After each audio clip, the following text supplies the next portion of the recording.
Hello, everyone. This is Darcinovia here, once again with another review on Star Trek. This is another book of the post Deep Space Nine novels. This one is also part of a series like Abyss, Demons of Air and Darkness. Unfortunately, if you were to buy this book or read it individually, you would not be able to get an ending for the story. As for all the other books in the series, with the exception of the seventh book, because the seventh book I'll explain in a bit, there was no conclusion in these books. All of them ended in a cliffhanger. And if you wanted to know how these stories ended, you would have to buy the seventh book.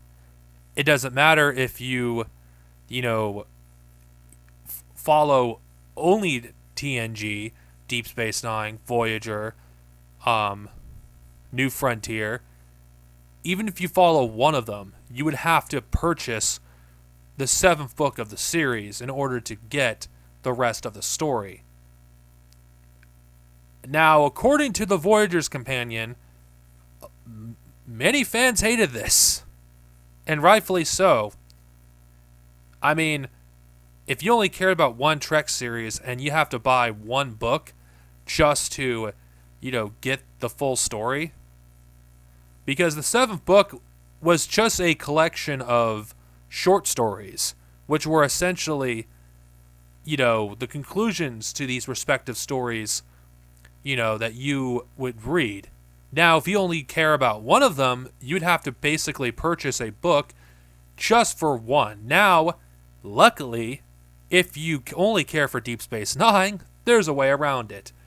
There's a little omnibus called Twist of Faith, which comes with the first five, tales of the post Deep Space Nine, storyline, and you don't have to get the seventh book if you only care about Deep Space Nine's continuation. So, Deep Space Nine, you're covered.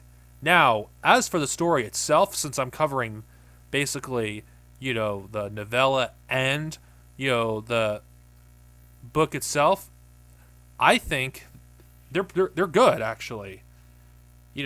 Demons of Air and Darkness and Horn and Ivory are good stories, in my opinion. I actually think, the advancements of various character storylines, the new characters that were introduced in Avatar, I'm intrigued more by these original characters. Honestly, for the longest time reading Trek novels, I've been reluctant to really give a shit about if this character doesn't appear in the show or the movies, I don't care. But this, particular book, along with Abyss, made me actually more interested and more invested in these characters. Um, the book in itself is really good. I mean, any book that features, more Ro, Quark, I'm okay with. Now, what is the story about? Well, I'm not going to basically summarize the story because it would basically kill the purpose of this review.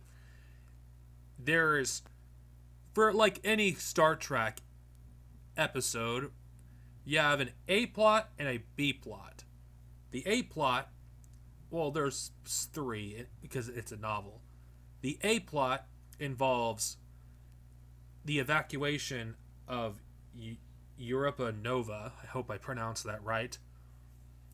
Which the inhabitants of that planet are suffering through severe radiation poisoning, and the Federation are assigned to evacuate the planet. This novel introduces the cousin of Gold Dukat, who I believe strongly he's going to be a recurring character in the post Deep Space Nine novels, storyline. This book also gives us, a interesting development with one of the lead characters that was introduced in Avatar. And I'm interested in reading more about his story in the future.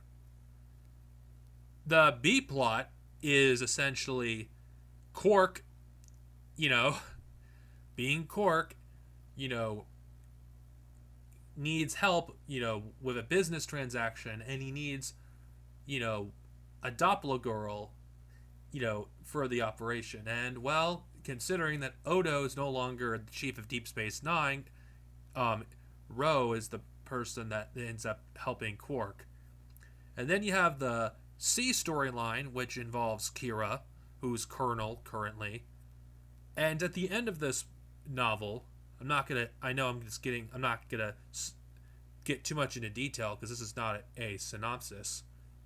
She gets in a situation where she pretty much should be dead, but she mysteriously disappears. And the follow-up story, Horde and Ivory, essentially takes place in Bajor's ancient past. Which, the reason I think this is a good story, because Kira, at this point, you know, in the post-Deep Space Nine storyline, is unsure of herself. And in this novella, you know, we see parallels between what's going on, you know, in the ancient past of Bajor to what's currently going on in the present. And as a result of this, the character development in this short story, you know, advances Kira's storyline in the post Deep Space Nine, you know, story. And it makes me want to read more. I don't want to give away too much, but I think both of these stories are worth checking out. In fact, since I reviewed the first 5, you know, books of the relaunch, if you want to know the best way to obtain, you know, Demon and Air, and, you know, for the most efficient price, along with its follow-up, you know, novella, purchase Twist of Fate if you're interested in these stories. Not only, you know, is it a more efficient way of getting it, you get 5, you know, stories for the price of 1, and you don't have to buy a 7th book just for, you know, 1 post Deep Space Nine story. Anyway, I give this a classic rating. I think it's a good story. It's probably, you know, my favorite of the post Deep Space Nine stories so far, and I can't wait to read more. Next time I review the post Deep Space Nine storyline, I'll be reviewing the Left Hand of Destiny duology. Anyway, may we live in long and prosper, stay safe, and see you guys next time with another video. Thank you.